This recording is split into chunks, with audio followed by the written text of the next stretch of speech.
Ya, ahí estamos entonces ya iniciando la clase de hoy. Con poquitos hermanos, echamos de menos a varios, pero confiamos también que en la medida de que vaya pasando la hora se van a ir sumando. Y como siempre les pido, entendiendo que a veces no es posible, pero que les puedan, por favor, mantener sus cámaras abiertas para que podamos conversar, formular preguntas, hacer comentarios, con toda confianza. Quiero saludarles con cariño, abrazarles. Y obviamente tuvimos 2 semanas, una porque yo estuve con mucho trabajo, con sobrecarga de trabajo, y la semana recién pasada, obviamente, porque fueron días festivos de familia, y esos fueron los motivos por los cuales durante 2 martes no nos pudimos reunir. Pero aquí estamos, al pie del cañón, con el deseo de aprender, de ser enseñados, de ser también instruidos y enriquecidos por la palabra de Dios. Hoy día nos corresponde hacer la introducción al libro de Colosenses. La verdad que ha resultado muy interesante, muy positivo. Tal vez al principio no lo teníamos estructurado así, pero la verdad es que ha sido muy, muy provechoso poder hacer un análisis eh, profundo y acabado de cada uno de los libros del Nuevo Testamento. Partimos con el libro de los Hechos, bueno, con los Evangelios, después el libro de los Hechos, Romanos, Primera y Segunda de Corintios, Gálatas, Efesios y Filipenses. Hoy día nos corresponde la carta de los Colosenses. ¿Ya? Oramos al Señor para comenzar. Le voy a pedir a hermana Berito, Berito, ¿nos puede guiarse en la oración de inicio? Está encender su micrófono para que nos guíe en la oración de inicio.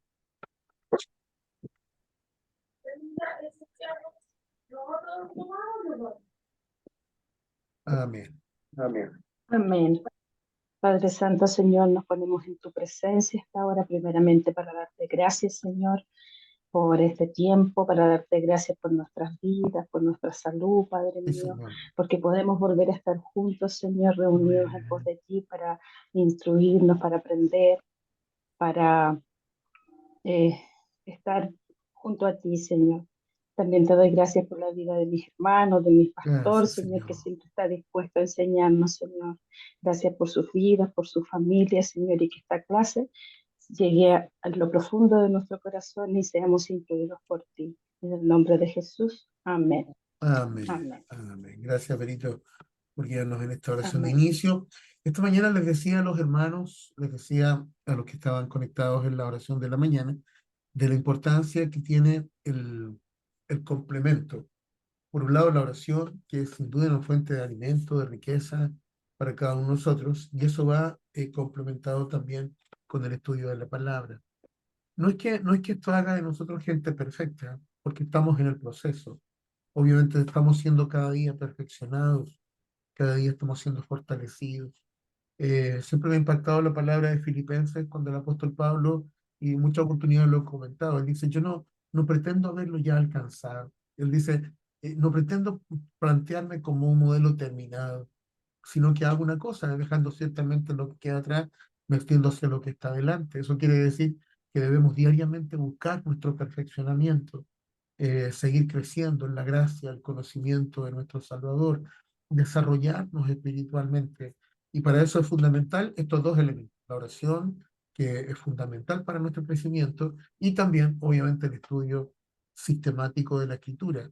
Cuando no, la iglesia no enseña, cuando la iglesia no motiva a la vida devocional, porque esto parte de nuestra vida devocional, lamentablemente se estanca y no tiene un crecimiento como el que nosotros estamos viviendo. Yo quiero también, bueno, felicitarles, saludar a los que no he saludado, a Diosito no lo había saludado, es más, la hermana Graciela tampoco la he saludado, al resto ya no, nos habíamos saludado antes, pero eh, cuando nosotros comenzamos a movilizarnos en este sentido, vivimos la experiencia, por ejemplo, como la que vivimos este domingo recién pasado, que durante el tiempo de la alabanza llegó un momento en que no habían sillas disponibles.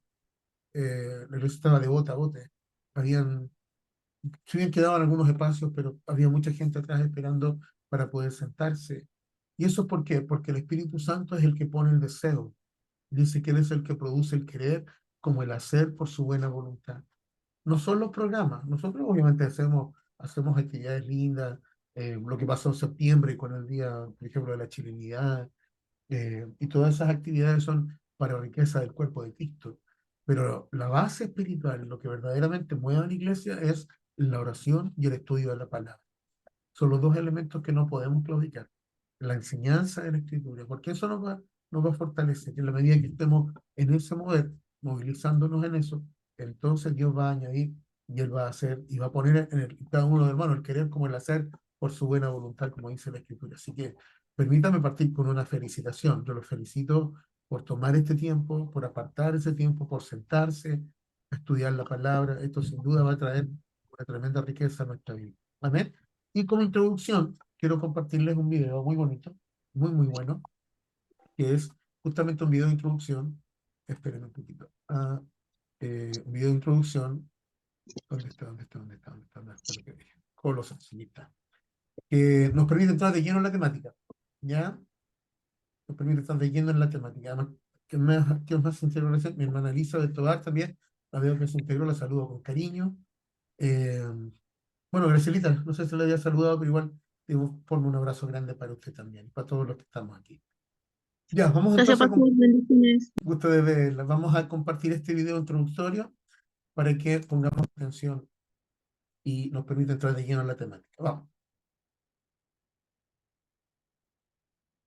La carta de Pablo a los Colosenses fue escrita durante una de las muchas prisiones de Pablo por anunciar a Jesús como el Señor resucitado, y la carta está dirigida a un grupo de personas que Pablo nunca había conocido, que formaban una comunidad de iglesias que él no inició. Esta iglesia en Colosas fue iniciada por un colaborador de Pablo llamado Epafras, quien era de esa ciudad.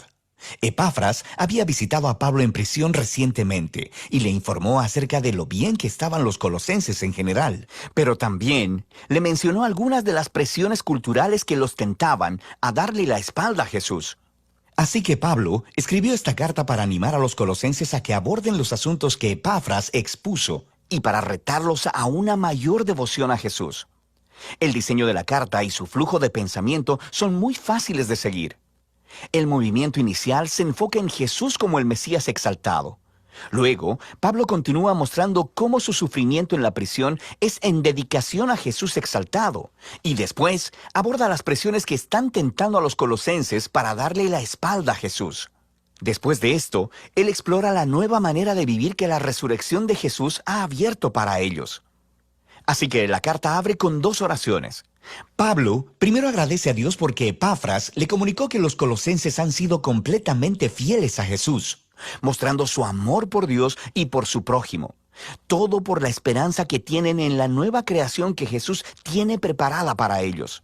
Y continúa orando para que ellos crezcan en sabiduría y entendimiento acerca de Jesús. Y luego Pablo colocó un poema aquí para ayudar a los colosenses y a nosotros a hacer exactamente eso. Este es el centro del capítulo 1, un poema que se trata sobre el Mesías crucificado y exaltado. Tiene 2 versos paralelos y está lleno del lenguaje y las figuras de los libros de Génesis, Éxodo, Salmos y Proverbios. El primer verso explora cómo Jesús es la verdadera imagen de Dios. En él, todo el carácter y el propósito de Dios están encarnados en un ser humano. Él es el primogénito, una frase del Antiguo Testamento que expresa la estatura real de Jesús sobre toda la creación. Él comparte su identidad misma con el único Dios verdadero y creador, y a través de él toda la realidad ha sido creada, todos los poderes y autoridades, espirituales y humanas. Es en Jesús el Mesías que descubrimos al mismísimo autor y rey de la creación. Así que en el segundo verso descubrimos que Él es también el que está produciendo una nueva creación. Él es la cabeza de un nuevo cuerpo, lo que se refiere al pueblo de Jesús, la nueva humanidad de la cual su resurrección misma es un prototipo. En Él mora la presencia gloriosa de Dios manifestada en el templo. Así que es a través de la muerte y resurrección de Jesús que Dios ha reconciliado consigo mismo a la humanidad, a todos los poderes espirituales, a toda la creación. Este es un poema asombroso y Pablo continuará refiriéndose a él en el desarrollo de la carta. Así que primero nos muestra cómo la verdad de este poema transforma su propia experiencia de sufrir en prisión. Él está siendo castigado por anunciar al mundo griego y romano que Jesús es el Señor y el Rey resucitado. Así que su sufrimiento, piensa él, no es una señal de derrota. En realidad es su manera de participar en el mismísimo sufrimiento de Jesús, realizado como un acto de amor. Y así, sus dificultades en realidad son una causa de gozo. Él está en prisión por las sorprendentes noticias de que el Mesías resucitado de Israel está creando una nueva familia multiétnica. Y aún más, así como la gloria divina mora en Jesús, Jesús mora en y a través de su familia internacional, o como dice Pablo, el Mesías en ustedes, la esperanza de gloria. Luego Pablo aborda las presiones culturales que están tentando a los colosenses a darle la espalda a Jesús. Ellos estaban siendo confrontados por una combinación de politeísmo místico, junto con una presión por guardar las leyes de la Torá. Todos estos nuevos cristianos habían crecido adorando a los varios dioses griegos y romanos que gobernaban las diferentes arenas de la vida humana, y muchos de ellos simplemente concluyeron que Jesús era una deidad más a la que podían adorar. También existía una gran presión por parte de la comunidad judeocristiana para que estos no judíos completaran su compromiso con el Mesías, obedeciendo todas las leyes que se encontraban en la Torá. Específicamente, él menciona comer una dieta kosher, guardar los días sagrados y la circuncisión. Es un problema muy similar al que trató en la carta a los Gálatas. Para Pablo, ceder ante cualquiera de esas dos tentaciones es transigencia. Es fallar en entender quién Jesús realmente es y lo que Él hizo a su favor. Los colosenses solían vivir con miedo de los poderes espirituales y espíritus elementales, como Pablo los llama. Pero Jesús venció sobre estos con su muerte y resurrección. Él liberó a los colosenses de cualquier obligación hacia ellos, de la misma manera en que Jesús cumplió a nuestro favor todas las leyes de la Torá, las cuales, de todos modos, nunca tuvieron el poder de transformar el corazón humano egoísta. Y entonces, en función de lo que Jesús hizo en su vida, muerte y resurrección, no les falta nada. No necesita ser complementado con obediencia a las leyes. De cualquier forma, Él es la realidad a la que todas las leyes de la Torá apuntaban. En lugar de las leyes, los seguidores de Jesús tienen el poder de ser transformados por su resurrección, y eso es lo que Pablo continúa explorando. Seguir a Jesús significa unirse a su nueva humanidad, porque ahora sus vidas han sido unidas a la vida resucitada de Jesús. Y esta es la razón por la que Pablo reta a los colosenses a poner sus mentes en las cosas de arriba, donde está sentado el Mesías a la diestra de Dios. Ahora, Pablo aquí no quiere decir piensen sobre cómo algún día van a dejar la tierra e ir al cielo. Más bien, los cielos son el lugar trascendente desde donde Jesús gobierna ahora sobre toda la creación, y desde allí Él regresará un día para transformar todas las cosas. O, como dice Pablo, cuando el Mesías, que es vuestra vida, sea revelado, ustedes también serán revelados con Él en gloria.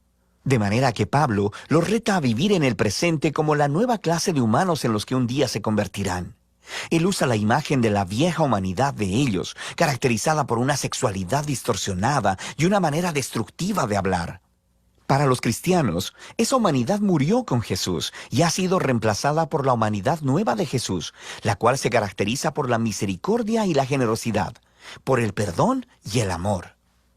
Y esta humanidad trasciende las fronteras étnicas y sociales de nuestro mundo para crear, en las palabras de Pablo, un pueblo donde no hay griego ni judío, circunciso o incircunciso, esclavo o libre, sino que el Mesías es todo y en todos. Luego Pablo se pone muy práctico y le muestra a los colosenses cómo esta nueva humanidad podría lucir en el hogar romano del primer siglo, el cual era una institución realmente autoritaria, donde el patriarca tenía el poder sobre la vida y la muerte de su esposa, hijos y esclavos. Pero así no debía ser en el hogar cristiano. Aquí, el Jesús resucitado es el verdadero Señor. Así que en el Señor, la esposa le permite a su esposo hacerse responsable de ella, y el esposo está sujeto a Jesús al amar a su esposa y poner el bienestar de ella delante del suyo. En un hogar donde Jesús es Señor, los niños no son objetos, sino que son guiados a la madurez y al respeto, y los padres deben criar a los niños con paciencia y entendimiento. Los cristianos que son esclavos deben honrar a sus amos humanos, precisamente porque ellos no son el verdadero amo, sino Jesús. Y los cristianos que tienen esclavos deben entender que este esclavo no es su propiedad, sino más bien un compañero del cuerpo de Cristo que debe ser honrado y recibido en amor. Y aquí Pablo está caminando en una línea muy delgada. Él está moldeando la institución romana más básica alrededor de Jesús, quien gobierna el mundo con su amor sacrificial. Así que, aunque Pablo no abolió la estructura del hogar como tal, el Mesías exaltado demanda que ella sea transformada hasta el punto de ser casi irreconocible para cualquier romano que viva en Colosas. Puedes ver esto más claramente en la conclusión de la carta. Después de una petición de oración, Pablo aplica estas instrucciones sobre los amos y esclavos cristianos, y descubrimos que Tíquico es el que llevará y leerá esta carta a los colosenses. Y él está acompañado de un tal Onésimo, quien era un ex esclavo de un cristiano colosense llamado Filemón. Y descubrimos de otra carta dirigida a Filemón que Onésimo había escapado de su amo. Este era un crimen digno de prisión. Pero Pablo pide a toda la iglesia que reciba a Onésimo como un hermano fiel y amado en el Señor. Y luego, en la carta a Filemón, Pablo dice que él debe recibir a Onésimo ya no como un esclavo, sino como a un hermano. Eso sí que es terminar una carta con un impactante golpe. Así que, en la carta a los colosenses, Pablo nos está invitando a ver que ninguna parte de la existencia humana está fuera del alcance del gobierno amoroso y liberador del Jesús resucitado. Nuestro sufrimiento, nuestra tentación a ceder, nuestro carácter moral, la dinámica del poder en nuestros hogares, todo debe ser reexaminado y transformado. Somos invitados a vivir en el presente como si la nueva creación hubiera llegado cuando Jesús se levantó de los muertos. Y de eso se trata la carta a los colosenses. ¿Qué les parece los comentarios? ¿Qué piensan? Obviamente vemos en la carta a los colosenses una enseñanza cristocéntrica al 100%. El personaje principal, más bien dicho, la persona principal de toda la enseñanza es la persona de Jesucristo. Pero ¿qué les llamó la atención de este video introductorio? 10 minutos, pues. ¿Qué piensan? A ver, saludo a los que no he saludado y obviamente les invito también a quienes puedan a encender sus micrófonos, encender sus camaritas también y sus micrófonos. Pero participemos todos.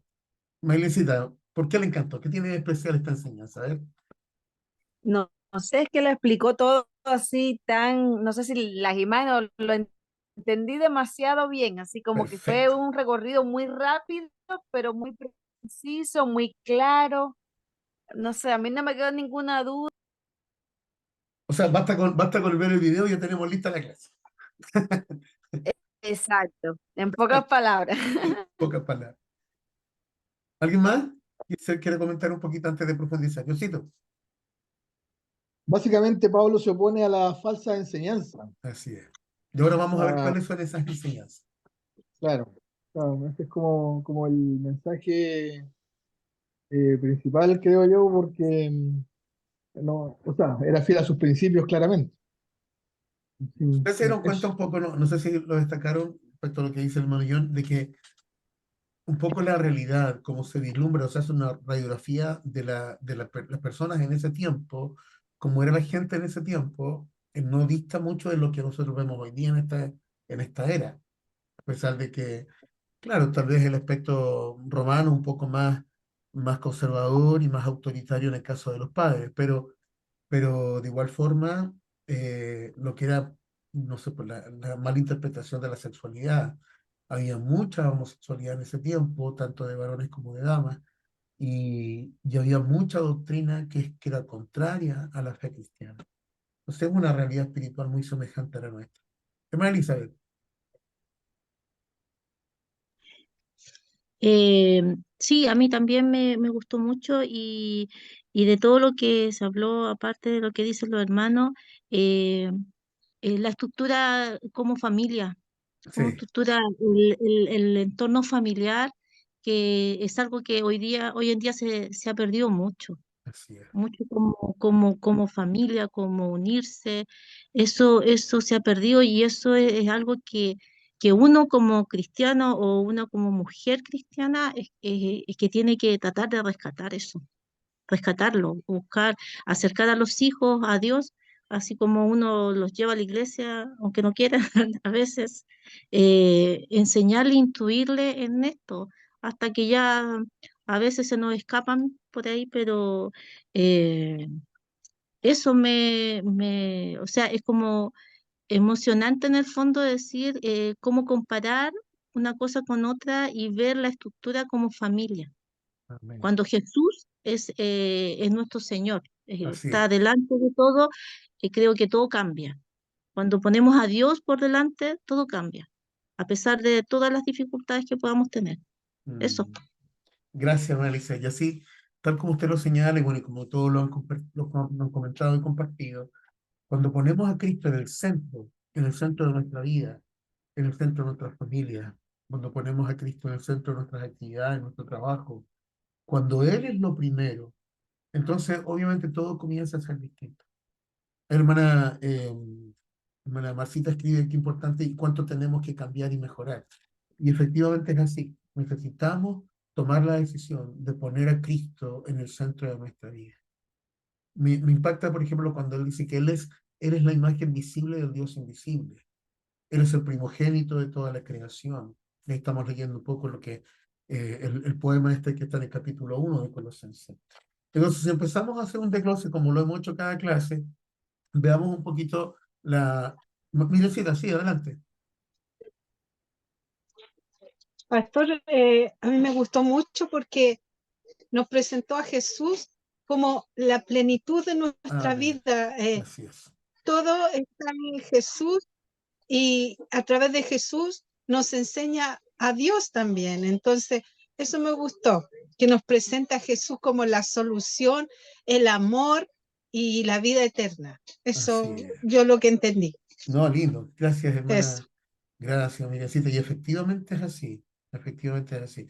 Y sí, yo quiero que cuando hagamos el análisis de cada libro, vamos a procurar tener un video introductorio como este, y no hay ningún problema en compartirlo. Este es un material muy bueno, así que lo podemos compartir también. De todas formas, en esta clase usted sabe que después también la compartimos, y ahí en la clase va a estar el video, porque está incluido dentro del desarrollo de esta reunión. Así que nuevamente saludar a los que se han ido sumando, hermano Paulito, hermana Violeta, Nati, Dios les bendiga mucho, Carito, Kilamán, a cada uno, qué lindo verlos hoy día conectados con nosotros, hermana Evelyn, a todos les saludamos con mucho cariño. Entonces vamos de lleno. Cuando el apóstol Pablo escribe esta carta a los colosenses, lo vimos al inicio del video también, la escribe a personas que él no conocía, porque de hecho en el capítulo 2, verso 1, si usted va conmigo ahí en la Biblia, dice, porque quiero que sepáis cuán grande lucha sostengo por vosotros y por los que están en la Odisea y por todos los que nunca han visto mi rostro.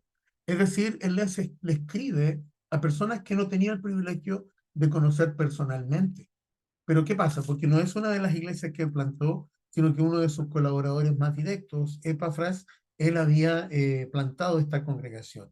Entonces, se dice, por ejemplo, que Colosas está ubicada en el valle del río Lico, en la provincia de Asia, a unos 160 kilómetros al este de la ciudad capital de Éfeso, y se encontraba cerca de la Odisea y de Hierápolis, y frecuentemente se asocia a las tres iglesias. Entonces vemos que en muchas oportunidades, por ejemplo, en el capítulo 4, del verso 13 al 15, al 16, y en el capítulo 2, del verso 1, relaciona la iglesia de Colosas con la iglesia de la Odisea. Entonces, son congregaciones, vuelvo a repetir, que si bien Pablo no había plantado, sí las comienza a discipular a través de sus cartas. Cartas que se escriben directamente desde la cárcel. Él estaba preso. Mire, si vamos al capítulo 4, verso 3, vayan conmigo para que estemos la Biblia hoy día. En el capítulo 4, verso 3, bueno, el 2 también es bien interesante porque dice, perseverad en la oración, velando en ella con acción de gracias. Y dice, orando también al mismo tiempo por nosotros, para que el Señor nos abra la puerta para la palabra, a fin de dar a conocer el misterio de Cristo, por el cual también estoy preso. O sea, él señala con claridad que esta carta la escribe desde las prisiones. De hecho, está considerado, junto también con la con la carta, perdón, que lo tenía, de Filipenses, de Efesios, la carta a Filemón, están consideradas como las cartas que fueron escritas desde la cárcel. ¿Ya? Entonces, es una información no menor, es muy importante también. No podemos dejar de pensar a veces enfrentamos circunstancias mucho menor que esta, mucho menores que estas realidades. Con esto no quiero minimizar ni menospreciar las realidades que cada uno enfrenta, pero si las comparamos con lo que el apóstol Pablo estaba enfrentando, y aún así él ministra, alienta, bendice a quienes les está escribiendo. Permítame hacer este paréntesis como una enseñanza para usted y para mí. Qué importante no abrirle espacio al desánimo, porque aún a pesar de que estemos enfrentando a lo mejor momentos difíciles, que sin duda todo lo pasamos, pero que en esa instancia podamos ver una oportunidad, podamos ver un momento en el que Dios debe ser también glorificado en nuestra vida. No sé si puede decir amén a eso. Porque Pablo estaba preso. Él no estaba en un hotel 5 estrellas, estaba preso. Y desde ese lugar comienza a escribir y alienta a sus hermanos en la fe. Entonces, aliente tu corazón, aliéntate cuando estés pasando pruebas, dificultades, es la oportunidad para ver a Dios obrar de manera sobrenatural. Amén. Ahí la Marcita dice, a veces con cosas más mínimas o pequeñas queremos tirar la esponja y nos desanimamos. Bueno, que el Señor nos ayude por esta palabra. Sigamos adelante. Entonces decía que Pablo estaba preso cuando escribió esta carta y las referencias personales que aparecen en ella indican que fue escrita al mismo tiempo que la carta a Filemón, junto con Filipenses y Efesios. Y estas son las 4 llamadas epístolas de la prisión, compuestas en Roma entre el año 60 y 61 después de Cristo. Siempre es un dato que te interesa, Josecito, ¿no? El año en que fue escrita. Entonces, el año 60 y el 61 después de Cristo. Las 62, introducciones... ¿Ah? 62. Claro, ahí está, lo que el material dice que está entre el 60 y el 61. Fueron escritas en Roma, ¿ya? Eh, ¿Qué más? Un detalle importante. Aparecen los mismos nombres que en Colosenses y Filemón. ¿Este fue en el segundo o en el tercer viaje que le pasó Bueno, esto? siempre me haces esa pregunta. Samuel, ¿me puedes ayudar con eso? El tercer viaje. En el Ahí está tercer la viaje. información. Esos son detalles importantes, Sí, ¿ya? porque aquí sale claro que fue entre el segundo y el tercer viaje que él estaba escribiendo, esperando la apelación o sea, estaba esperando, mientras escribía él, esperaba la apelación del emperador romano Nerón. Ujú. Mientras escribía esta carta él. Muy bien. Entonces nos damos cuenta un poquito del contexto histórico y la situación y las circunstancias que estaba viviendo el escritor, en este caso el apóstol Pablo. Mire, y tal como decía y destacaba nuestro hermano John Jaña, dice, Pablo escribió Colosenses con el fin de contrarrestar ciertas enseñanzas erróneas y peligrosas que habían aparecido allí. Sin duda el apóstol se había enterado de ellas por Epafras, que era el líder de la obra en las 3 iglesias y que había llegado a visitarlo. Vamos a ver el capítulo 1 de Colosenses, el verso 7 y el 8. Dice, como lo habéis aprendido de Epafras, nuestro consiervo amado, que es un fiel ministro de Cristo para vosotros, quien también nos ha declarado vuestro amor en el Espíritu. En el 4.12, 4.12 dice, os saluda Epafras, el cual es uno de vosotros, siervo de Cristo, siempre rogando encarecidamente por vosotros en sus oraciones, para que estéis firmes, perfectos y completos en todo lo que Dios quiere. Interesante es la forma en que habla también.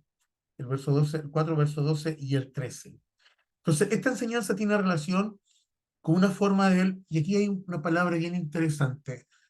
Todos conocemos en detalle, a lo mejor, lo que es el gnosticismo, que es una doctrina que estaba muy fuerte en el tiempo, y cuando hablamos puntualmente de la realidad de Colosas, hablamos del proto-gnosticismo. ¿Qué quiere decir? Es es una doctrina previa al desarrollo pleno del gnosticismo, ¿ya? Es como hablar del pre-gnosticismo. Por eso se habla mucho de que nuestro presidente se ha declarado agnóstico. ¿Y cómo entendemos esa frase? Una cosa es el gnosticismo y otra cosa muy distinta es el agnosticismo. O sea, yo estuve mirando algunas definiciones, las quiero compartir ahora también. ¿Ya? José, ¿había levantado la mano para seguir? Sí, para hacer un pequeño resumen del 13 que te dijo, entre el 12 y el 13 dice que fue probablemente Epafras quien fundó las 3 iglesias, ya que estas 3 ciudades eran vecinas. Es Correcto. lo que más o menos el resumen del versículo 13, del 4:13. Es lo que habíamos señalado y efectivamente es así. El Pablo, por eso cuando comienza a hablar en el capítulo 2 señala de que la gente a la cual está escribiendo no lo conoce porque él no fundó esas iglesias, sino que fueron fundadas por su siervo, por su amigo, por su compañero que se llamaba Epafras. Muy bien, entonces, mire, el gnosticismo se define como una doctrina filosófica y religiosa de los primeros siglos de la iglesia.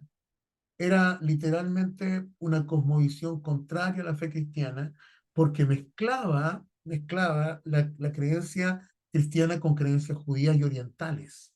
Y se dividió en varias sectas y propugnaba tener un conocimiento intuitivo y misterioso de las cosas divinas. ¿Sabe lo que defiende el gnosticismo? Yo estuve estudiando un poquito acerca de esto. Y, a ver, es una creencia dualista. Porque el bien frente al mal, el espíritu frente a la materia, el ser supremo frente al ser inferior, el espíritu frente al cuerpo y el alma. Entonces nos damos cuenta que tiene que ver con mucho conocimiento, pero un conocimiento desvirtuado. Incluso algunos gnósticos establecían de que el hombre tenía características divinas, un poco que su afán de llegar a ser un Dios. Y por eso se relaciona también con todo lo que era la doctrina griega y romana. ¿Sí? Es un poquito para hacer un breve resumen acerca de esto. Samuelito, ¿quieres profundizar acerca de esto? Yo siempre me apoyo en ustedes también. Hasta el momento está todo correcto, pastor. ¿Pero quieres agregar algo más? ¿No? No, no, es que esas eran las creencias. Entonces, sí, Eso era es que hay un eco. Espera un poquito. Y ahora sí. Lo que pasa es que eran una de las creencias justamente también con que intentaban judaizar también la iglesia de Colosa, y también creo que había un culto o una adoración a los ángeles, que correcto. eran como las tres cosas negativas que tenía la iglesia, pero la iglesia fue una de las mejores. Así es. Fue una de las Bueno, mejores. Y en cuanto al año, usted tiene razón, pastor, porque se dice que fue escrita esa carta en el año 61, tirando casi para el 62, y en el 62 hubo un terremoto. Eso lo agrega Herodoto. Eso es historia. Herodoto correcto. habla de eso, y hay un terremoto y no se habla nunca más de Colosa. De hecho, ya pasó a ser como la parte provincial de las tres: Hiriápolis, Colosa y la Odisea. Pasó a ser como la iglesia de la Odisea. De hecho, después en Apocalipsis el El apóstol Juan le Apocalipsis. escribe la carta a la Odisea.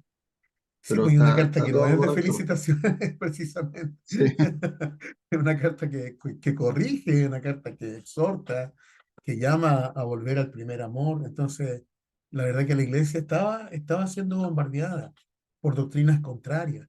Entonces necesitamos entender, y por eso yo hablaba un poquito que en este tiempo, de igual forma, la iglesia de Jesucristo también ha sido bombardeada con doctrinas de error.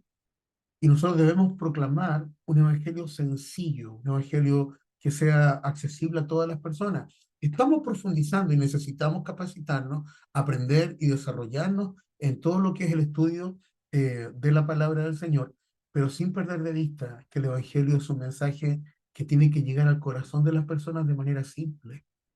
¿Me entiendes? No es un mensaje que complique las cosas, sino que es un mensaje que tiene que llegar de forma sencilla al corazón de las personas. Permítame, por ejemplo, dar el ejemplo de lo que vivimos el domingo. Yo sentí en mi corazón, y por hablarlo con libertad, este Samuelito aquí presente cuando hace unas semanas atrás el pastor Samuel nos visitó, y cuando yo le di un abrazo en la puerta, sentí en mi corazón, es tiempo de honrarlo, de bendecirlo, de escuchar su experiencia, y fue lo que le planteé cuando hablé con él. Y mi suegra me hacía el comentario después en el almuerzo de lo profundo que fue la palabra, pero tan sencilla. Me dijo, no costaba nada entenderlo.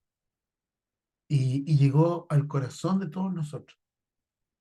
Y a lo mejor no hizo mención de que no, los originales en griego, en hebreo, en arameo, no hizo mención de eso. A lo mejor, tal vez el peso teológico no era tan extravagante como en algunos casos, pero lo que le dio peso espiritual a la palabra era la experiencia con la que compartió el pastor Samuel. Y por eso lo destaco, porque le dio peso la experiencia que él tenía, sus momentos de vida, su servicio, su entrega, ¿me entiendes? Entonces, ¿qué pasa? Que las doctrinas hoy día complican tanto la sencillez del Evangelio. Y vuelvo a repetir, con esto no estoy diciendo que no debamos estudiar, al contrario, mi deber es motivar a la iglesia a estudiar la palabra, pero sin perder lo sencillo del mensaje del Evangelio, a Jesucristo como el centro de nuestra vida, el centro de nuestra familia, como decía la hermana Eli. ¿Me entiendes? contrarrestando y echando por tierra toda doctrina contraria, que hoy día, sin duda, que también se han levantado en nuestro tiempo. ¿Ya? Entonces ahí sacamos una enseñanza bien interesante de esto también. Sigamos adelante. Entonces, Pablo estaba con esta enseñanza destruyendo todo paganismo. Se habla del paganismo cuando doctrinas se mezclan, doctrinas, por ejemplo, que son correctas, como la fe cristiana, se mezcla con otras doctrinas y con cosmovisiones que no son inspiradas por el Espíritu Santo.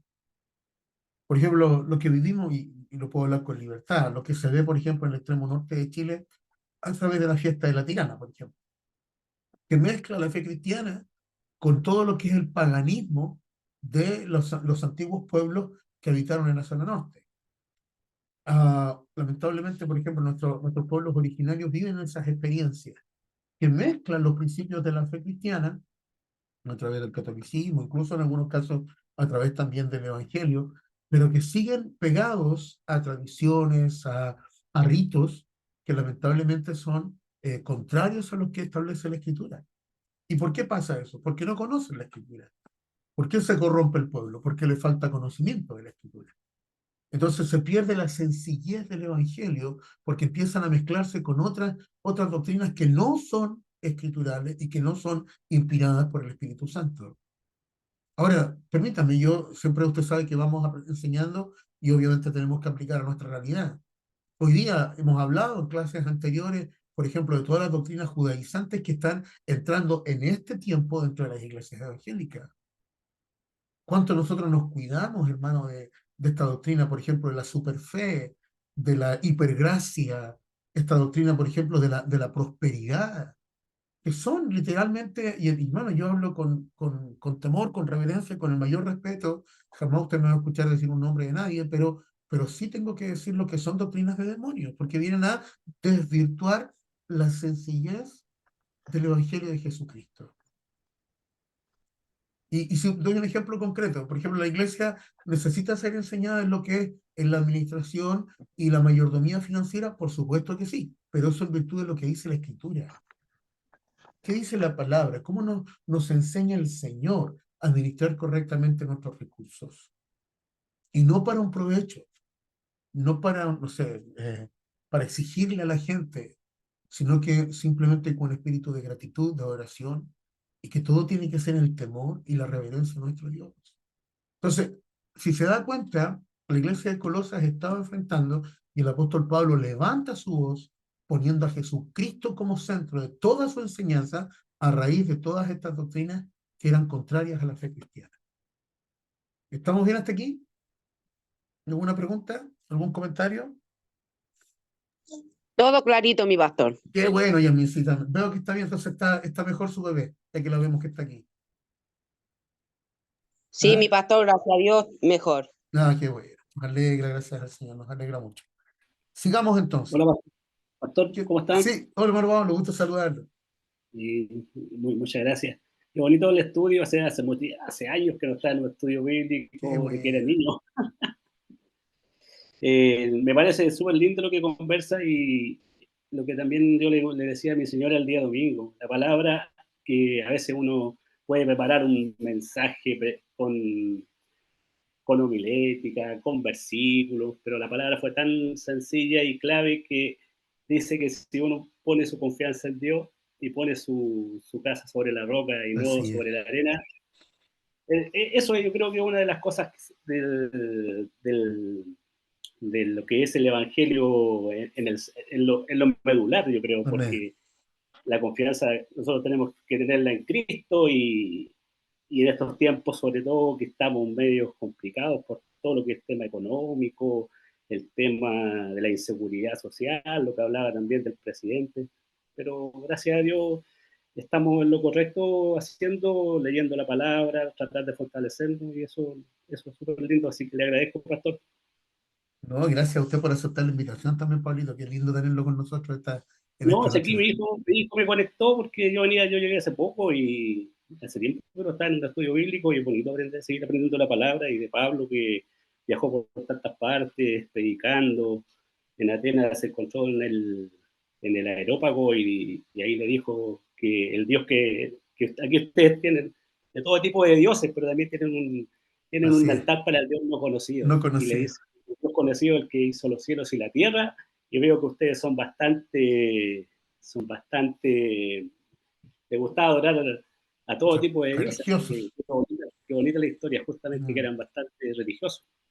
Te agradezco, pastor, la oportunidad. amén. A usted también. Gracias por estar con nosotros hoy día. Gracias, pastor. Sigamos. Entonces, vemos que el apóstol Pablo confronta en este caso el gnosticismo. Y mire, una de las características también que tenía esta doctrina, que aquí lo enseña el material que estamos estudiando. Obviamente, Pablo se entera de esta realidad por los labios de Epafras, que era el líder de la iglesia en Colosas, en Herápolis y en la Odisea, en este minuto, tal como lo señaló Josecito también. Entonces, una de las características que tenía esta doctrina que se estaba enfrentando en la iglesia era que estaba presentado dentro de un marco judío, pero presentaba a Jesucristo quitándole su posición de Hijo de Dios y Salvador. Y lo reducían simplemente a un ser creado, a una serie de criaturas divinas, emanadas de una escala gradual de la deidad. O sea, le quitaban la condición divina al Señor Jesucristo, limitándolo solo a un ser creado. Eso es sumamente serio y profundo. Y es un poco lo que pasa también hoy día con los testigos de Jehová. Si usted conversa con un testigo de Jehová, obviamente él se va a centrar en la persona de Jehová y para él Jesucristo es un ser creado semejante a los ángeles. ¿Me entiende? Como un ser creado por Dios. Y eso es algo Eh, muy importante de señalar. Samuelito. Eso viene de una doctrina de Arrio, una doctrina arriana, Mm, negar la divinidad de Cristo. Ya en Colosa también estaba pasando, decían que Cristo no puede ser humano y divino a la vez. Pero en el 1.15, 1.20, en el 2.2 y en el 2.3 le habla que Cristo es Dios hecho carne, así es. es el único eterno, cabeza del cuerpo y que tiene la supremacía en todo. Justamente, gracias Samuelito, para contrarrestar esa enseñanza, que era literalmente una enseñanza del infierno, es que el apóstol Pablo escribe este poema tan lindo del capítulo 1, verso 15. Mire, si lo tiene ahí en mano, lo podemos leer rápidamente. Lo tiene ahí. En Colosenses 1:15 dice, Él es, hablando obviamente de la persona y la obra de Jesucristo, dice, Él es la imagen del Dios invisible. Él es el primogénito de toda creación porque en Él fueron creadas todas las cosas, las que hay en los cielos, las que hay en la tierra, visibles e invisibles, sean tronos, sean dominios, sean principados, sean potestades. Todo fue creado por medio de Él y para Él. Y en Él, antes de todas las cosas, y todas las cosas en Él subsisten. Y Él es la cabeza del cuerpo que es la iglesia, el que es el principio, el primogénito de entre los muertos, para que en todo tenga la preeminencia, por cuanto agradó al Padre, que en Él habitase toda plenitud. Entonces, ¿qué está haciendo el apóstol Pablo? Está confrontando y contrarrestando toda doctrina que venía a enseñar que Jesucristo era solamente un ser creado y que no era divino. Entonces el apóstol Pablo enseña todo lo contrario.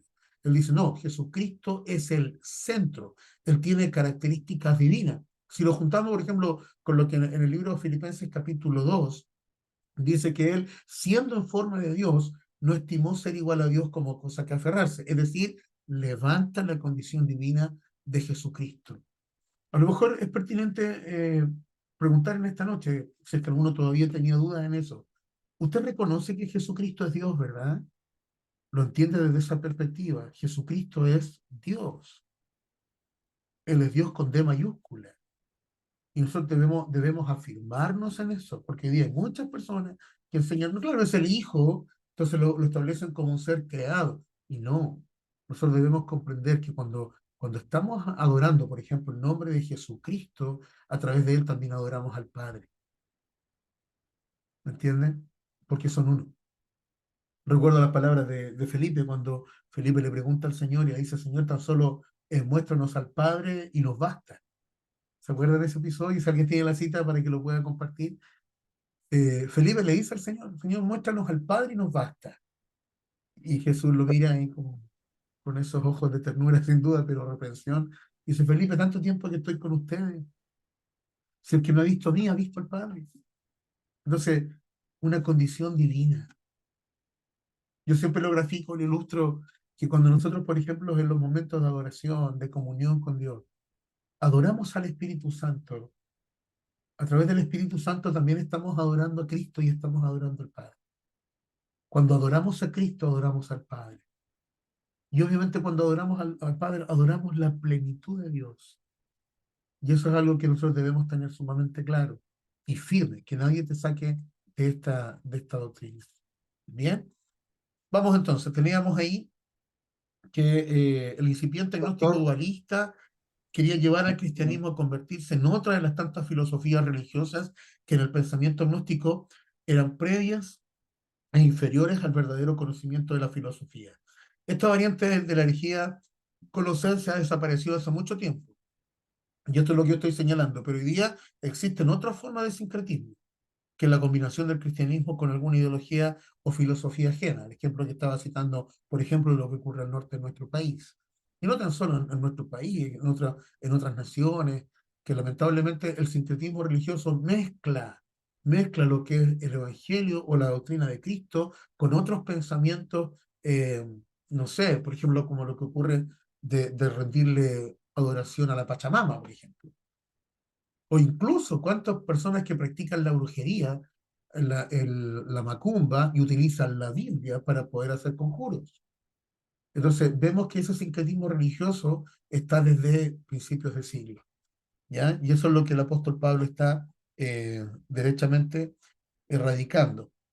¿Ya? Entonces, esta variante de la herejía colosense se terminó hace mucho tiempo, pero hoy día existen otras formas de sincretismo religioso que disminuyen la persona y el centro de Jesucristo el Señor.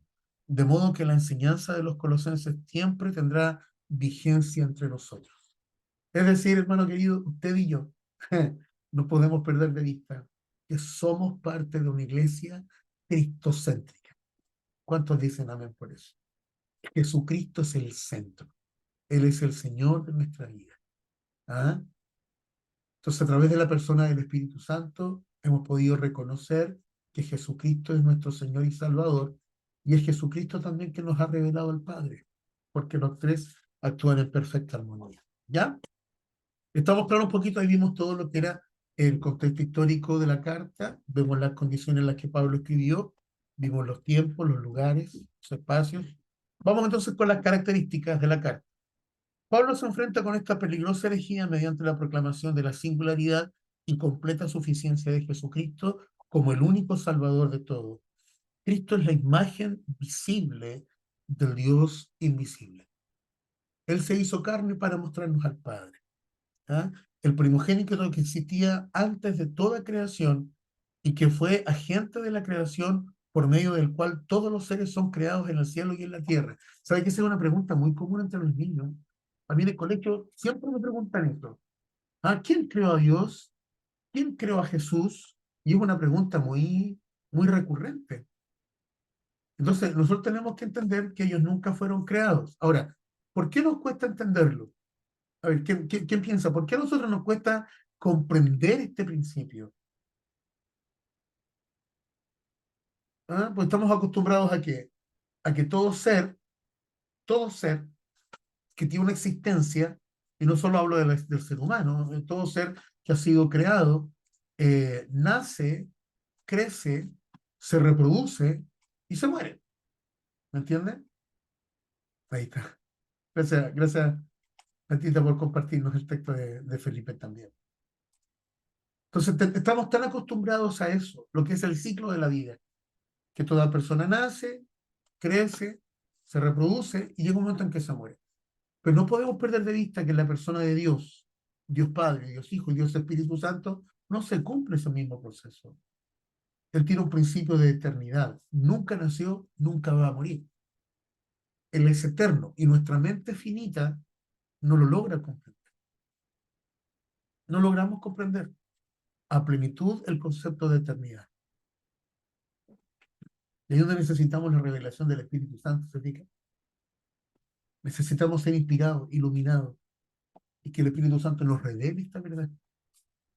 Porque nuestra mente todavía no está plenamente capacitada para poder experimentarlo. Entonces es un tema interesante también. Y aquí él es el origen, el poder sostenedor y la meta de todo lo creado. Solo en Él se encuentra la plenitud de la deidad. No dispersa a través de una serie de seres divinos o semidivinos. Por ser esto así, los colosenses han de rechazar cualquier sistema de pensamiento que menosprecie la persona de Cristo y de permanecer firmes en la fe, aferrándose a la esperanza que está incluida en el Evangelio de Jesucristo. Y obviamente, si los colosenses lo recibieron, ¿cuánto más nosotros? El Centro Cristiano Misionero debe reconocer que la persona de Jesucristo es Dios y con D mayúscula. ¿Ya? Por favor, cualquier comentario, duda, no duden en interrumpirme nomás. La idea es que esto es una clase, no es un sermón. Entonces, cualquier comentario, pregunta, ¿ya? Si quiero hacer alguna aplicación a esta enseñanza. ¿Bien? ¿Seguimos? ¿Todo bien hasta aquí? Ya, muy bien. A propósito, les iba a compartir hoy día. El material que nosotros estamos utilizando tiene que ver con la Biblia de Estudio Harper, donde aparecen cada uno, y este es el material que se usa mucho en la asignatura de la introducción al Nuevo Testamento. Y allí vamos analizando cada uno de los libros del Nuevo Testamento. Samuelito, jueguen más.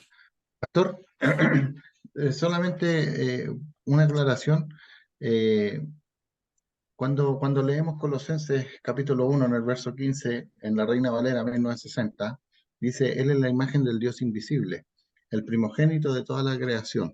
Entonces, de repente, como aquí se ven los hermanos, para conocimiento de ello, la palabra primogénito, eh, nosotros podemos entender por nuestro diccionario qué significa primogénito.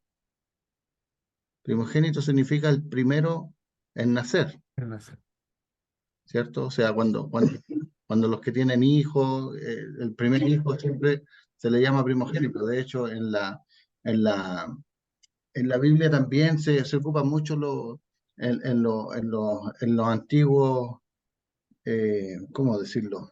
En los antepasados antiguos en la Biblia se ocupa mucho lo que era el primogénito. De hecho, el primogénito tenía un trato diferente a los demás hijos, ¿cierto? Pero es necesario, hermano, buscar siempre más versiones de la Biblia. Siempre tenga la Reina Valera 1960, bueno, que esa siempre es la que más ocupamos, pero también tiene que tener otras traducciones. Por ejemplo, ¿qué es lo que dice la traducción, la nueva traducción viviente? Dice, Él es la imagen visible del Dios. Jesús es la imagen visible del Dios invisible. Él ya existía antes que todas las Así cosas es. fueran creadas. Y es supremo sobre toda la creación. Entonces, cada versión no es que una diga una cosa y otra. No, es para poder, ir teniendo una mayor visión de lo que quiere decir el texto. ¿Sí? ¿Usted me puede compartir pantalla, pastor? Y claro, un segundito. Ven nomás, juegue. ¿Cómo lo hago? ¿Cómo lo hago para compartir? ¿Sí? Vamos a compartir pantalla, aquí está. Mm, Con la flechita verde abajo, estás autorizado para hacer. Ahí sí. pero se ve o no? Sí, se ve. Se ve. Eh, ¿se ve lo que está puesto Sí, aquí? Colosenses Sí, 1:15, sí. Él es la y imagen visible y el correcto, esa es la, primogénito de la toda Reina la Valera de creación. 60. Ya. Claro, entonces, ¿qué es lo que quiero que tengan claro? Esta palabra, primogénito. Vamos a ir a lo que dicen los textos antiguos, interlineal, mire. Este es el texto antiguo. ¿Quién está sentado? Perdón, ¿quién está haciendo imagen de él, Dios, el invisible, primogénito de toda la creación? Vamos a ver qué es lo que dice primogénito. Esto es como una concordancia Strong de un diccionario. La palabra para primogénito que se ocupa es esta. No sé si la están viendo, sí. Prototocos. ¿Y qué significa prototocos? Vamos a ir a una derivación.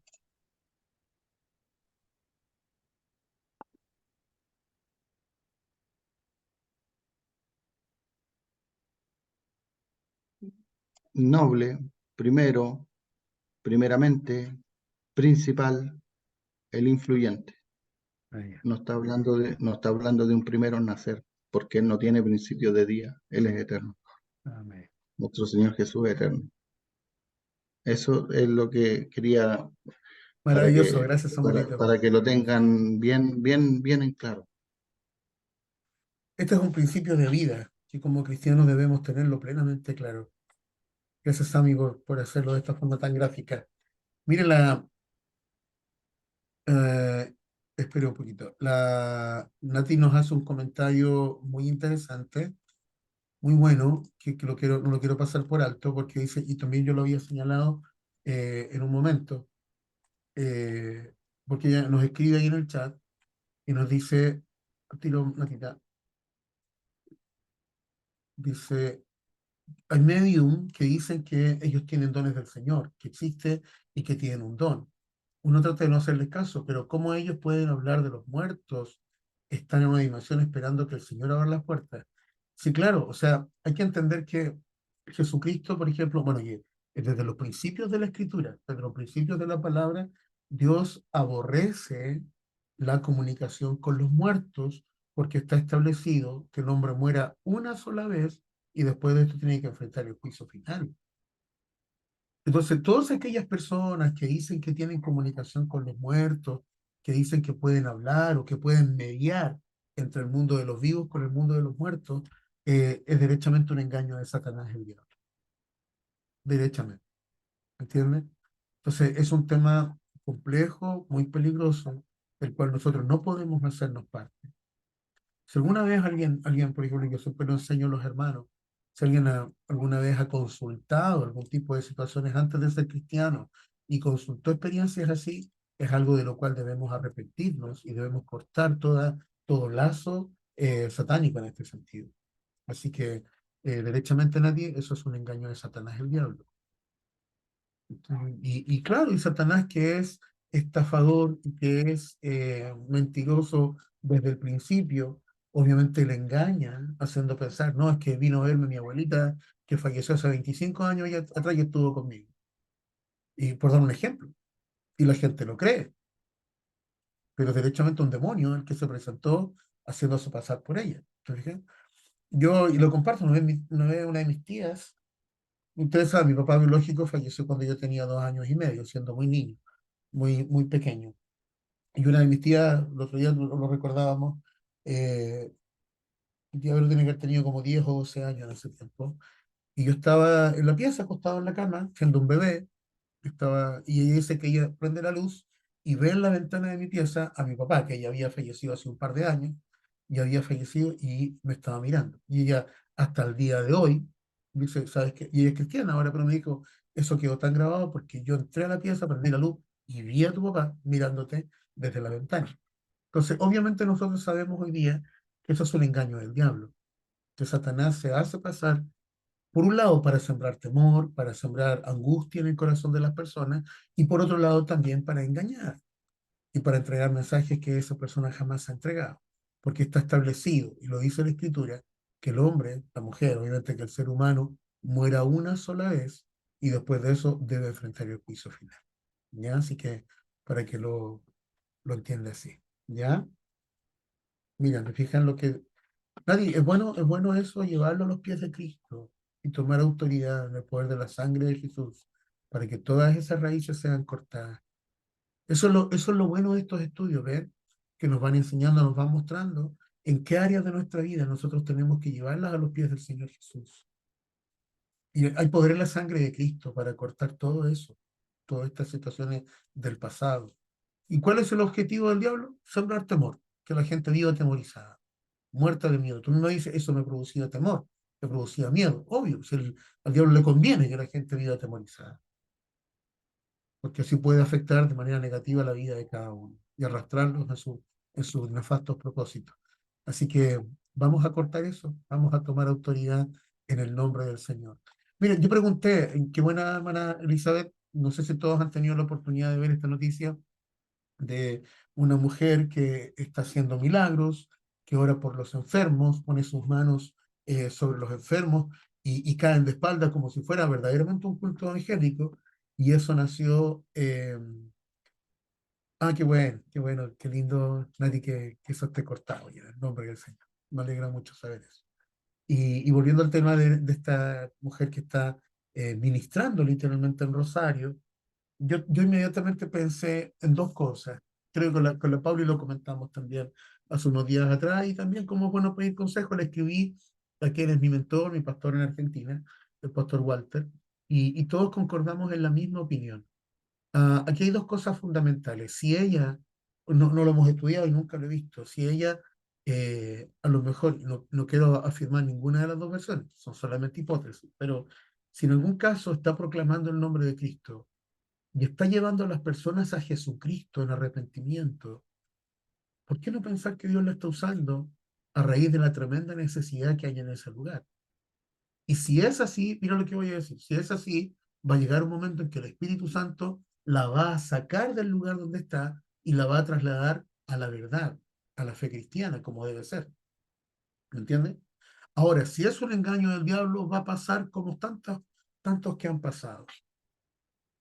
¿Se acuerda que aquí en Santiago, no recuerdo cómo se llamaba ese ser humano que decía ver a la Virgen ahí en Villa Alemana? Años atrás, yo era niño cuando...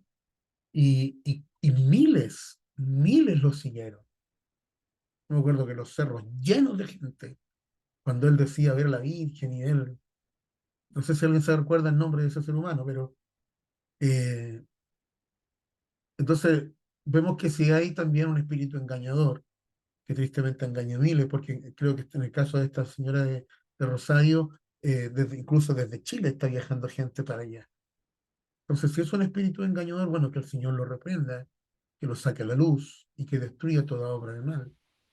Era Miguel Ángel. Miguel Ángel se llama ese ser humano. Ahí está, Evelyn también decía que era Miguel Ángel. Entonces, se han levantado falsos cristos, se han levantado personas que, bajo la inspiración del mismo infierno, hacen cosas sobrenaturales. Por eso que debemos reprenderlo y pedirle al Señor que Él traiga a luz toda esta oscuridad, ¿me entiendes? Entonces se dan cuenta que el sincretismo religioso que había en el tiempo de Colosenses todavía está, no ha pasado de moda. El diablo no es creativo, el diablo sigue usando los mismos engaños por los siglos y por las generaciones. Entonces, ahí donde la iglesia debe levantarse como columna, como baluarte de la verdad, y debemos ser lumbreras en medio de la oscuridad. Bendito sea su nombre. Ya su nombre, diría mi pastor. Así es. Ya, sigamos entonces. Interesante. Josecito, tú me habías levantado la mano, no quiero pasar por alto a nadie. Sí, sí.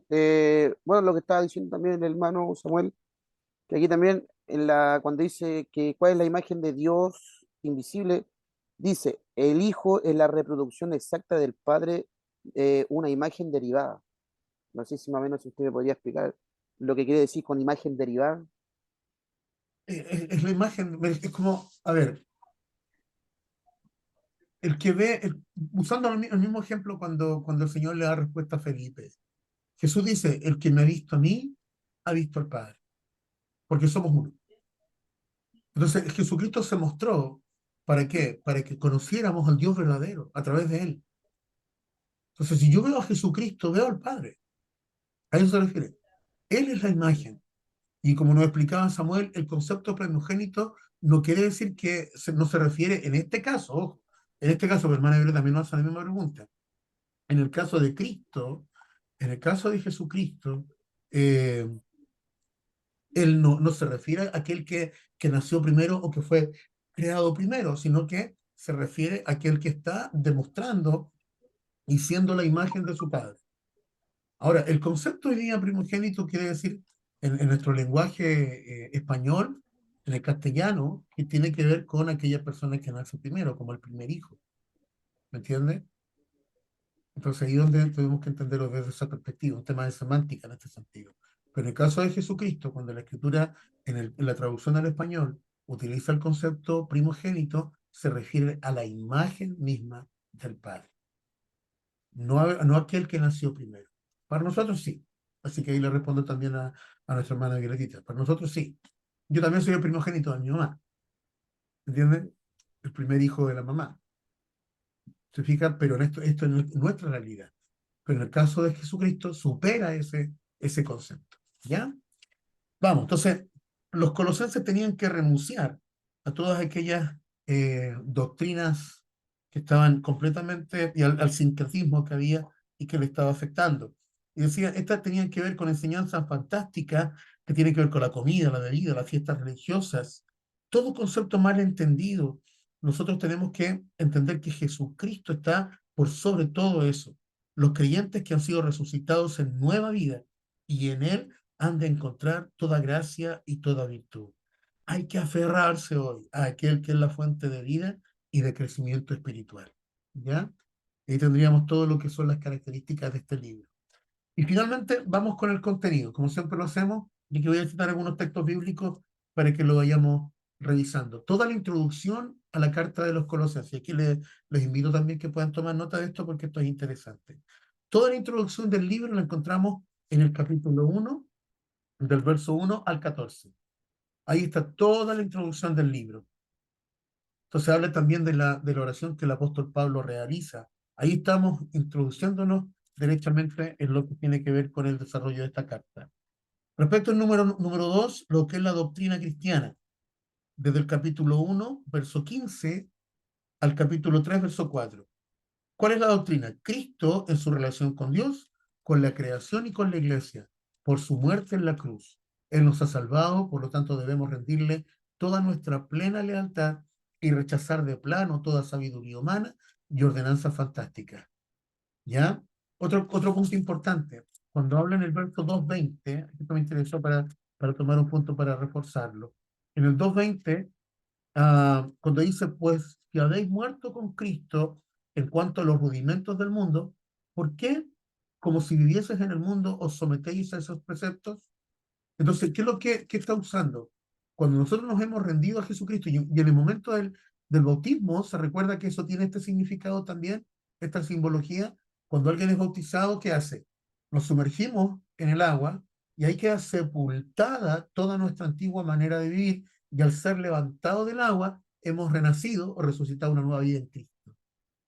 Entonces el apóstol Pablo confronta y dice, ustedes ya murieron a este mundo, ya no estamos viviendo en esa vieja naturaleza, sino que hemos resucitado juntamente con Cristo a una nueva naturaleza en el Señor.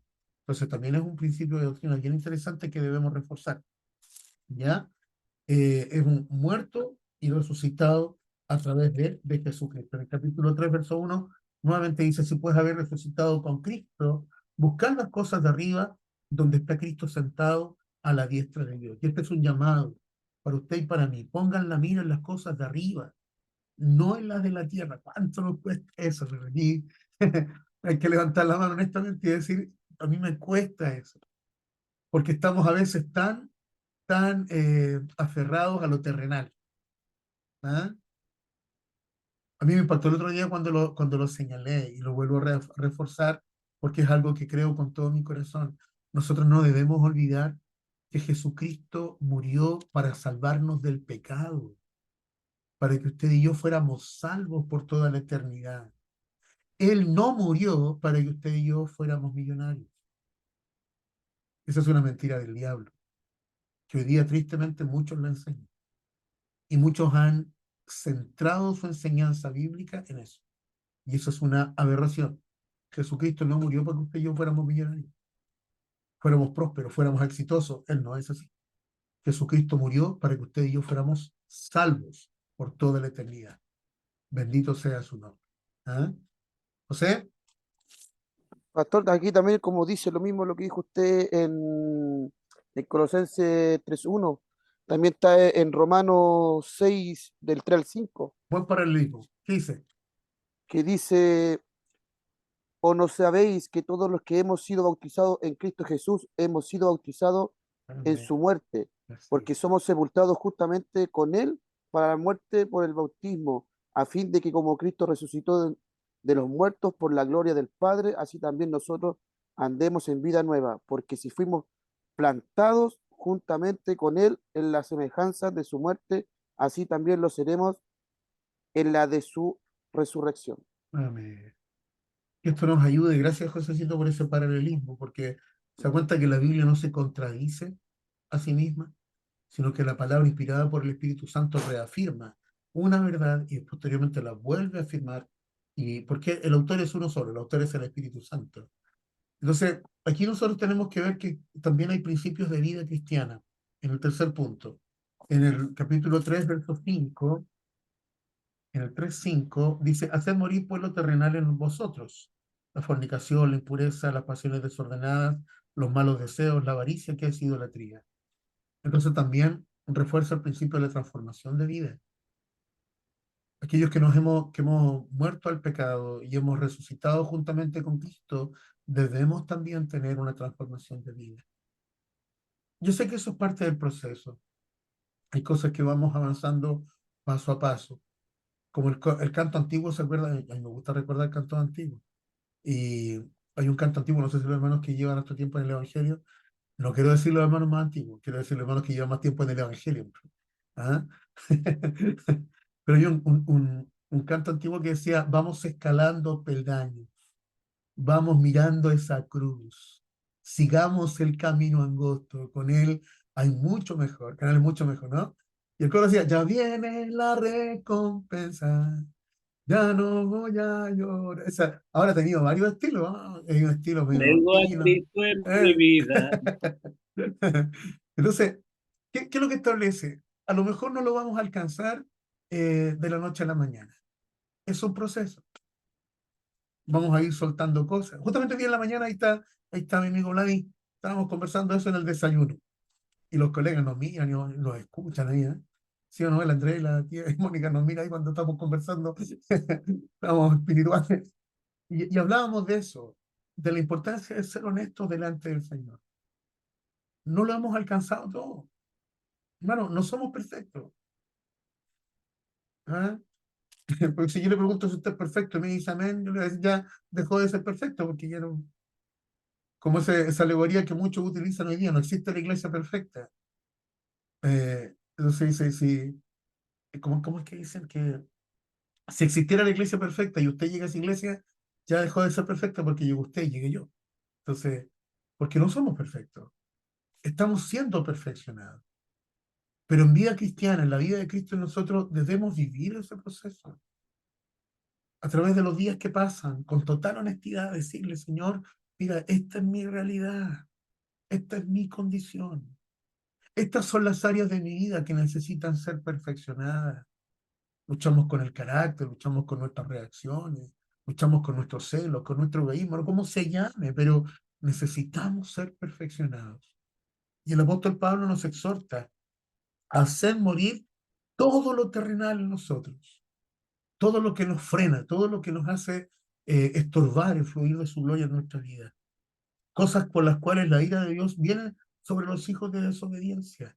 Y aquí lo reafirma, porque dice el verso 7 del capítulo 3, en las cuales vosotros anduviste en otro tiempo, antes de ser cristianos, vivíamos en esas condiciones, pero ahora no, porque ahora nosotros también tenemos que tener, y dice, por esto ahora también dejar todas estas cosas, ira, enojo, malicia, blasfemia, palabras deshonestas de vuestra boca, no mintáis los unos a los otros, habiendo despojado del viejo hombre con sus hechos y revestidos del nuevo. Entonces, la carta a los colosenses tiene una riqueza muy profunda de en cuanto a lo que es vida cristiana, el desarrollo de la vida de Cristo en nosotros.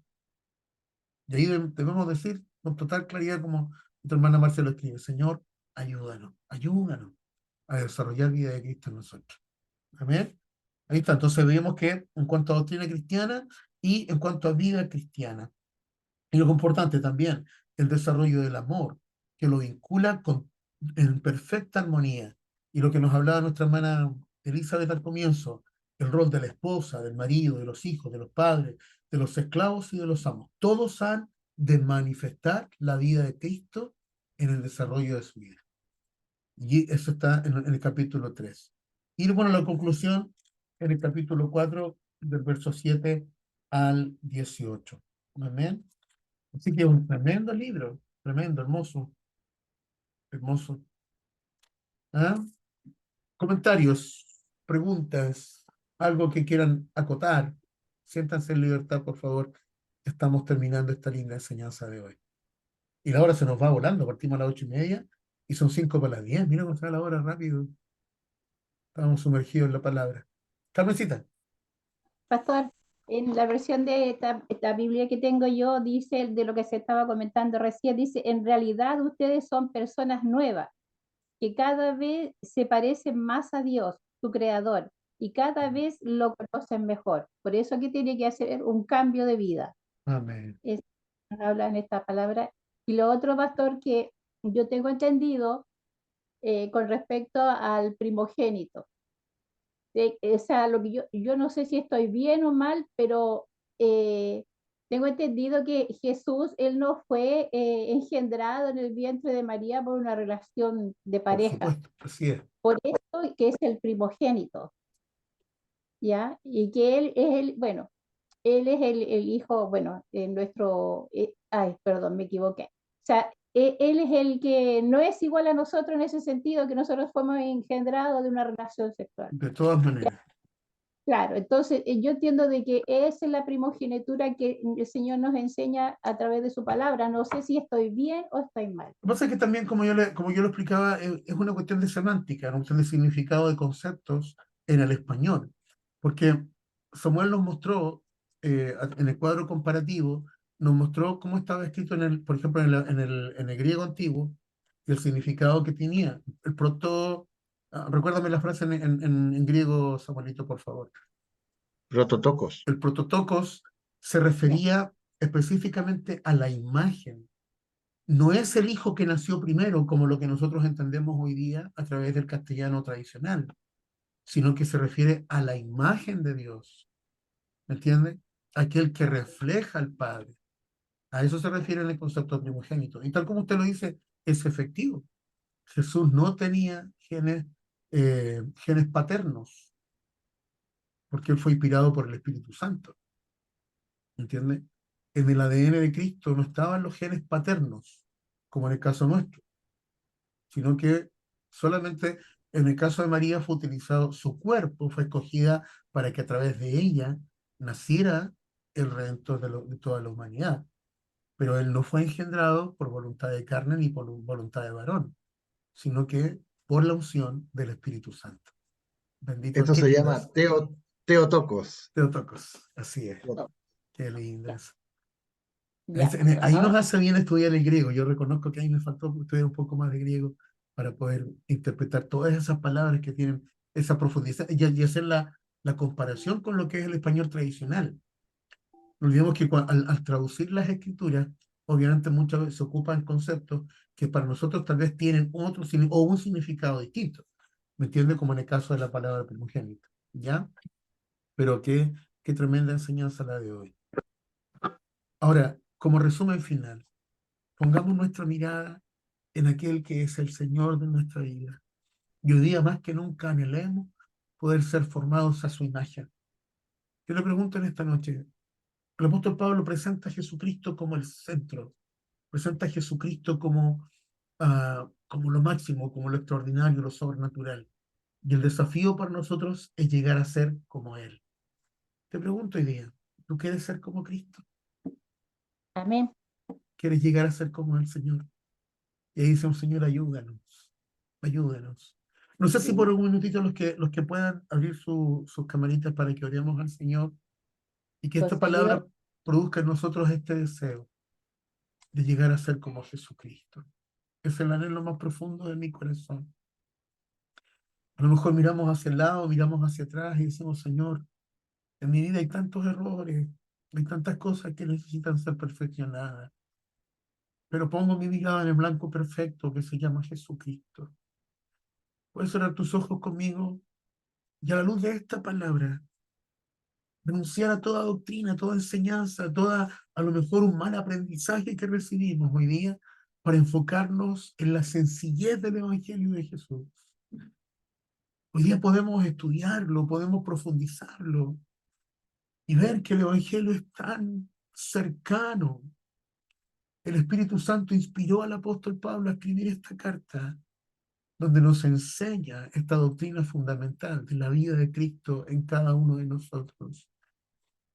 Hemos muerto al pecado, hemos muerto a nuestra vieja naturaleza, hemos sido crucificados juntamente con Cristo y hemos resucitado para una nueva vida. Y en ese proceso estamos, que en nuestra vida actual, la vida de Cristo se desarrolle en nosotros. Renunciamos, Señor, a nuestras raíces humanas, renunciamos en esta hora a nuestros deseos Señor, que nos separan de ti. Renunciamos a la forma, Señor, liviana de vivir para establecer un compromiso real, profundo y verdadero contigo. Esa es nuestra decisión y necesitamos la ayuda del Espíritu Santo para poder alcanzarlo. Ayúdanos a ser como Cristo en nuestro hogar, en nuestras actividades laborales, en nuestros estudios, donde nos movamos, en nuestros barrios. Ayúdanos a ser como Jesús. No sé si usted puede levantar su voz conmigo ahí en su lugar. Decirle, Señor, yo quiero reflejar a Cristo. Quiero ser imagen de Jesús. Y cuando le hable a mis hijos, los orienta, aun cuando los corrija, que sea la palabra de Cristo, Señor, a través de mis labios. Porque sé que si va a ser así, nunca voy a herir el corazón de nadie. Señor, ayúdanos a ser honestos, transparentes, como fue Jesús. Que ninguna palabra corrompida salga de nuestra boca, sino que solo palabras que edifiquen a otros, palabras que construyan. Señor, ayúdanos a vencer nuestros temores, nuestras debilidades, nuestra naturaleza humana. Señor, nos alejamos de la vieja naturaleza para vestirnos de la vida de Cristo en esta noche. Bendiga a mis hermanos. Gracias por esta tremenda enseñanza. Gracias porque tu palabra es una fuente inagotable de sabiduría. Gracias, precioso Dios. Gracias por hacernos sentir tu compañía, tu presencia, por medio de tu palabra. Bendiga a cada familia, quienes estamos conectados en esta noche. Bendiga, Señor, no solo a mis hermanos, bendiga a sus hijos, bendiga su herencia, bendiga su heredad. Prospere, Señor, conforme a la verdad de tu palabra. Supla todas sus necesidades. Fortalezca, Señor, física, espiritual, emocionalmente. Fortalezca a cada uno de tus hijos y de tus hijas, te lo pedimos con todo nuestro corazón. Y te damos gracias por la obra preciosa de tus manos. Somos tremendamente edificados en esta noche y te adoramos por medio de Jesucristo nuestro Señor. Y juntos decimos amén. Amén y amén. Gloria al Señor. Siempre me acuerdo cuando, y lo comento siempre, el pastor Néstor siempre me decía, negrito, si vas a llorar con el alma, tenés que derramarte una lagrimita bien, bien, pastor Néstor. Y es la verdad, cuando sentimos su presencia nos toca y de verdad que está con nosotros. Así que el Señor está contigo, está a tu lado y está dentro de ti, está en ti. Así que vamos adelante. ¿Ah? En un ratito más les comparto el video, lo grabamos. Así que no se olviden que mañana tenemos culto para quienes puedan llegar mañana. Sin duda alguna va a ser una linda instancia. Eh, el viernes tenemos reunión. La reunión de los varones todavía tiene la palabra Samuelito, pero la reunión de los varones del domingo, de este viernes, va a ser distinta porque va a ser un conversatorio. Queremos escucharlos, queremos compartir como un grupo de amigos, queremos eh, poder expresar opiniones, formular preguntas, necesidades, por eso se llama una reunión a corazón abierto. Ya, obviamente nos vamos a tomar un cafecito, vamos a compartir algo rico, pero la idea es que tener esa instancia en confianza, así que los varones que están presentes, hermano Tito, Josecito, Sami, hermano Pablo, Diosito, Rafa, y todos los que, hermano Nilo, todos los que están, Claudito, Mario, la idea es que podamos vernos y también invitar a otros viernes. Y el domingo, nuestro culto misionero, bueno, el sábado tenemos también la reunión de la caravana misionera, y el domingo tenemos el culto misionero, donde el pastor Jorge Moreno nos va a estar visitando. Jorgito va a estar con nosotros ese día, así que va a ser lindo volver a verlo a él, a su esposa y a los niños. Para que no se la pierda, tenemos una linda semana esta. ¿Ya? Muy bien, Samuelito, ¿qué quería decir algo más antes de ir? Sí, pastor, mire, es sobre la iglesia de Colosa. La iglesia de Colosa era una antigua ciudad que se llamaba Frigia, y en Hechos capítulo 2, en el verso 10, cuando hubo el derramamiento del Espíritu Santo, Frigia es nombrada. Ah, Por sí, lo tanto, sí, verdad. ellos escucharon y fueron partícipes y vieron con su ojo el mover del Espíritu Santo cuando hubo el derramamiento en el día de Pentecostés. Y ellos Correcto. recibieron y se fueron y se fundó esa iglesia en Colosa. Eso cuando el apóstol Pedro dice todos los que habitáis en Jerusalén y comienza a nombrar distintas ciudades. 17 prácticamente 17 ciudades, y en Claro. ellas está Frigia, que era Colosa. Ahí está, cuando dice en el verso 9, En el 10. partos, medos, elamitas y todos los que habitan en Mesopotamia, en Judea, en Capadocia, en el Ponto y en Asia, en Frigia y en Panfilia. Mira, qué tremendo. Eso es algo nuevo para mí. Gracias, Samuelito. Tremenda enseñanza. O sea, ya tenían la experiencia, ya habían visto la manifestación del poder de Dios. Qué tremendo. Muy bien. Un abracito grande. Sé que nos vamos súper edificados, contentos, bendecidos. Y hay algunas formas de poder compartir lo que nosotros recibimos. La verdad que yo siempre uso las redes sociales, utilizamos WhatsApp y todo, pero creo que a veces el boca a boca, cuando compartimos y motivamos a otro, puede ser más efectivo. Así que, ¿qué le parece si usted el domingo se acerca a alguien que no está asistiendo a los martes y le dice, no te pierdas la clase del viernes, motivemos a otro? ¿Amén? Muy bien, un abracito grande, los amamos a todos, que descansen. Gracias por sumarse y atesoremos esta palabra en nuestro corazón. Nos vemos. Bendiciones, pastor. Igual, nos Muchas vemos. Chao, bendiciones. chao. Que estén Bendiciones todos muy para bien, todos. que descansen. Igual.